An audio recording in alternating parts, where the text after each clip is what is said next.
Yeah, so I'm Richard Ashdown. I'm here from McCann Health, and specifically from taking stuff from my colleagues, McCann Health Global Practice over in the States. So I'm just going to run you through some of our thoughts, ideas, and some of our work.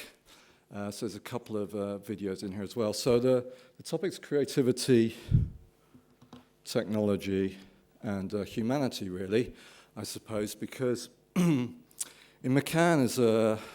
McCann's been going since 1912, right?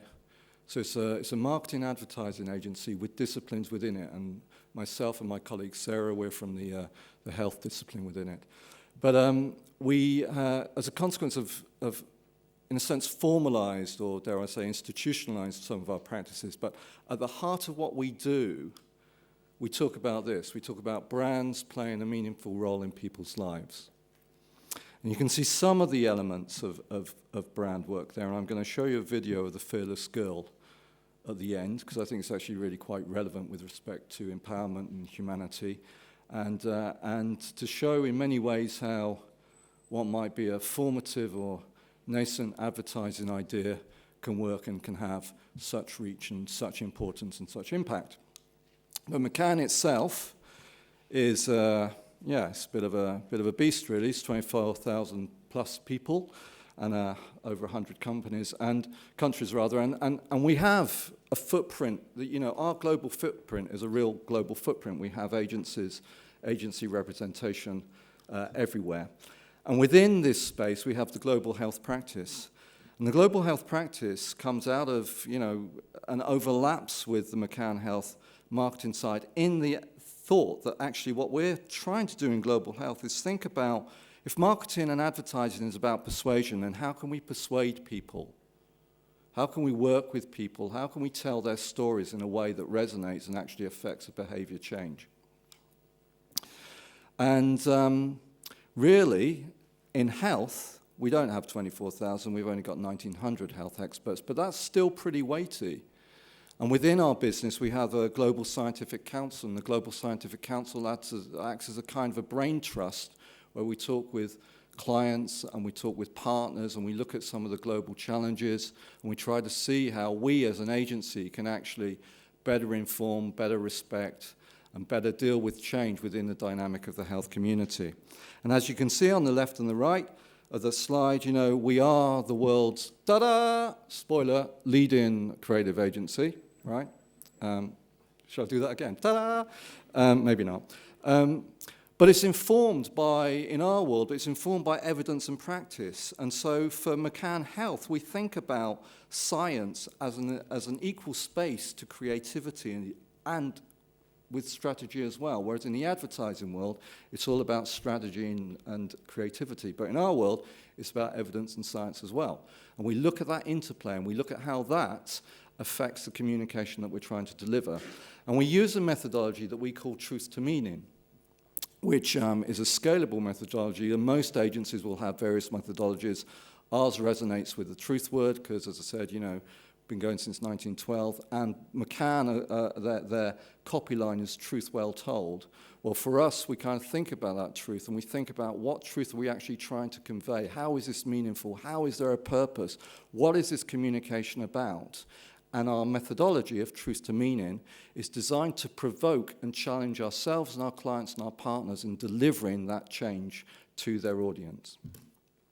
So that's the kind of spiel about, ta-da, what do we do? This is the evidence stuff that we, ways in which we articulate. And this is a kind of a very small-scale idea within Nigeria, which is about cooking stoves. And it's actually been really, really powerful within the local community, simply because it resonates with the situation of being at home with cooking stoves that basically don't work and poison your family, right? And this was organized and has worked through with partnership with, you have to forgive me, I can't remember the NGO right now, but with the NGO, working this through to say, actually, there's a demand for this space. People want clean cooking stoves because they want better family environments. And we run this out over YouTube, we run this out in local campaigns, and it generates a desire because people, why would you not? And then how do people get the cooking stove, and how do they actually change their lives through this central central family activity. And this is the kind of thing that we've moved into. And this is all generated around stories. This is the character that's created based around, as you would expect, based around discourse and discussion with people in Nigeria to actually build a sense of authenticity in this storyline. That's kind of one thing that we would do in terms of taking a creative idea, connecting it with a reality and delivering it over a phone. Another typical example is training videos. We do a lot of training video work. In this instance, actually, it originated as an idea of virtual reality, but it condensed down into actually a very, very practical answer to that. And these days, why would you not do something on the phone, right? 5 years ago, you probably weren't even thinking about that, quite frankly. But now, if you're not mobile first, then you're kind of mobile nothing, right? And that's kind of changed the delivery mechanisms. We go from a creative idea, working with partners, we go through a methodology, and then we come out with effectively award-winning programs. And that's not really that important, really, in terms of award. It's actually about awarded because they're awarded because of their effectiveness. That's what we're about. We don't do things because they kind of look good or because they're chic or because they're in the moment, because they're technology. We do them because they're effective. And that's what the discipline of the marketing and advertising agency brings to bear, okay? Now, how does that plan out in the real world? Well, a couple of videos.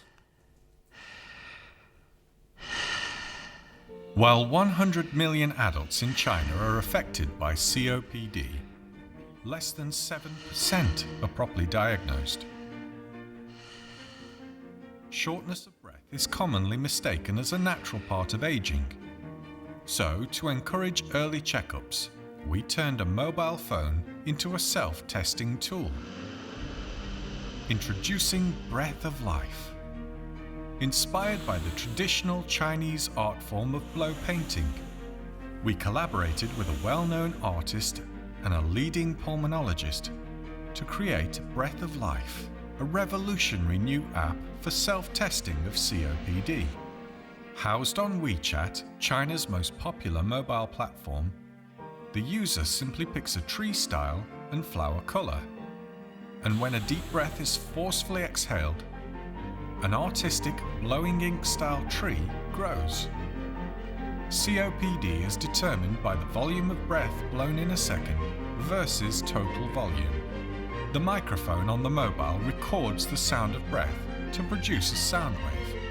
By using the height of that sound wave, we developed an algorithm to create the figure of a tree. The size of the tree represents the user's approximate lung volume. If the result is lower than 70%, a hospital checkup is recommended. Users can even share their bespoke tree on social platforms to encourage others to take the test. Using cutting-edge technology merged with traditional art, we connected with a lost COPD generation and offered them a breath of life. Now, this piece is, an award-winning piece, etc., but what is interesting about it is it's driven by this nuance of an aging population and the idea behind the calligraphic blow form of art. That's the bit that kind of interests me about it, because actually they're kind of listening and trying to understand the community that they're delivering the materials into, right? Okay? And I'll put that one in because it's about clearly the creativity and the technology, because I don't know if I've got aging parents and they've got technology and they've got some of these comorbidity issues, shall we say, and it's an issue in terms of how do you connect people, because previously I'm saying let's go mobile first. Well, that might work for me and you, but actually doesn't work for everybody in terms of their understanding. And the point about the beauty in this particular piece is that it resonates both in terms of the cultural nuance of the breath and the art form, as well as the aging population. And the resistance within, how do you connect with an aging population that's resistant if you were just presenting evidence? Okay? Now, the next video I'm going to show you is slightly different. And I'm only going to show it because it deserves to be shown every opportunity that it's there. And it's about the fearless girl. Now, you're probably all very familiar with a Fearless Girl, but you might not be familiar with all the kind of numbers and everything else that connected behind it, okay? So, and the reason for this is if you think again about the topic of creativity and communication and that sense of humanity, Fearless Girl was an extraordinary event. And in some ways, last time I presented here, I presented something called the immunity charm, and there's a parallel between these two moments because they come from, as does this in a sense, a moment of almost inspiration, but creativity doesn't just come from inspiration, it actually comes from really, really hard work and really, really lots of skillful people working through those ideas of creativity in those moments of inspiration. So if you haven't seen Fearless Girl, you're going to see it now. And the problem is this: women are not making it to the top of any profession anywhere in the world.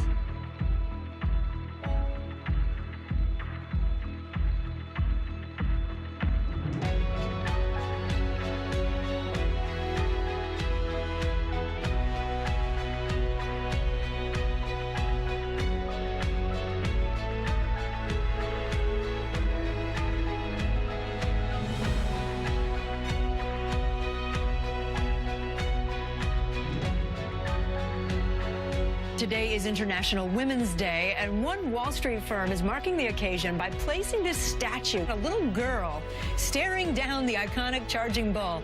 The new image was put up by State Street Global Advisors. A powerful little girl. Representing women's daily experience of having to face a ton of bull. There's certain values like diversity that have a return. The fact that the industry has acknowledged this fund is quite important. The most famous girl in all of New York City. Und dem Fearless Girl. 겁없는 소녀란 이름에 La Niña Sin Miedo. People young and old are flocking to her. The Fearless Girl on Wall Street has already made a lasting impression. It's the hottest selfie in town still. As she's become a social media phenomenon, Fearless Girl has also become a broader symbol of female empowerment. 19,000. 25,000. 28,000. 30,000 people have already signed a petition to keep the statue here longer. The Fearless Girl will be allowed to remain at her post.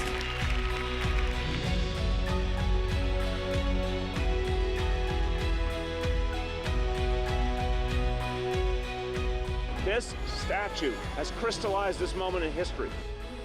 My generation fought for the women of today, so that little girl is saying a lot.